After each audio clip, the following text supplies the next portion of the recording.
जय हिंद दोस्तों, Goswami learner channel में आपका स्वागत है। आइए साथियों, देखते हैं प्रतियोगी छात्र जीवन से संबंधित सूचनाओं को। आज के समाचार पत्रों में दिया है, सामान्य श्रेणी की सीटों में छेद क्यों, सुप्रीम कोर्ट ने कहा है।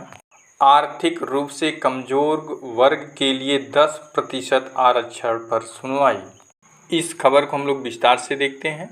सुप्रीम कोर्ट में आर्थिक रूप से कमजोर वर्ग ईडब्ल्यूएस को 10% आरक्षण देने के लिए संविधान संशोधन खिलाफ याचिकाओं पर बुधवार को भी सुनवाई जारी रही। इस दौरान अदालत ने केंद्र से पूछा कि सामान्य वर्ग की 50% सीटों में से 10% ईडब्ल्यूएस को देकर इसे और कैसे घटा सकते हैं।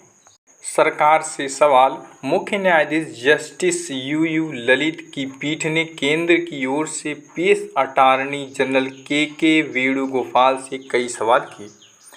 पीठ ने कहा कि याचिकाओं के मुताबिक क्रीमी लेयर के चलते सामान्य में आए ओबीसी वर्ग शिकायत कर रहा है कि उनका हिस्सा और घटा दिया गया है। वहीं सामान्य वर्ग ने कहा इस आरक्षण से उनका क्षेत्र भी संकुचित हो गया। तय आरक्षण का उल्लंघन।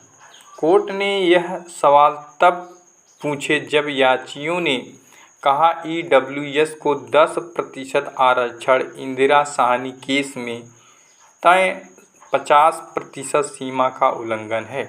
इसे सुप्रीम कोर्ट ने संविधान की बुनियादी ढांचा बना दिया था। केंद्र सरकार इस सीमा को नहीं लांघ सकती। केंद्र की दलील। अटॉर्नी जनरल ने दलील की यह 50% की सीमा का उल्लंघन नहीं है। संविधान संशोधन को तभी चुनौती दी जा सकती है जब यह उसके मूल संरचना का उल्लंघन करे।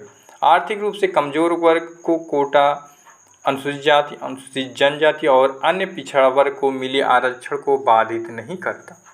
वेणुगोपाल ने कहा इन वर्गों को बहुत लाभ दिया गया, पर गरीबी रेखा के नीचे रहने वाले 18% सामान्य वर्ग की कोई सुध लेने वाला नहीं है। यह आरक्षण उन्हीं लोगों के लिए है क्योंकि अनुच्छेद 15 सब क्लास 4 और 5 में उन्हें राहत नहीं है। इसलिए 103वां संशोधन करके उप अनुच्छेद 6 लाया गया।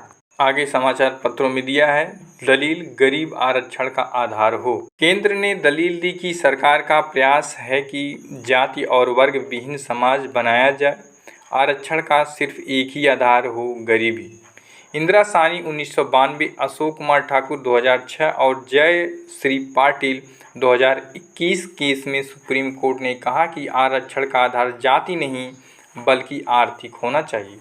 सरकार का प्रयास इसी ओर है।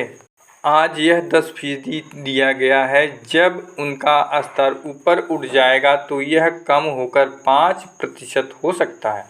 उसके बाद धीरे धीरे उसे समाप्त किया जा सकता है।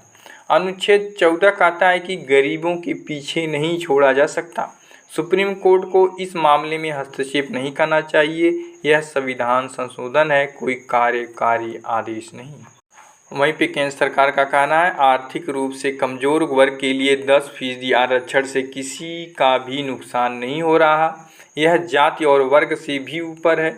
इसका लाभ कोई भी ले सकता है जो आय की सीमा के अंदर आता हो। साथियों, ऐसे ही महत्वपूर्ण सूचनाओं को प्राप्त करने के लिए आप हमारे चैनल को सब्सक्राइब करें। पूरा वीडियो देखने के लिए आपका बहुत बहुत धन्यवाद।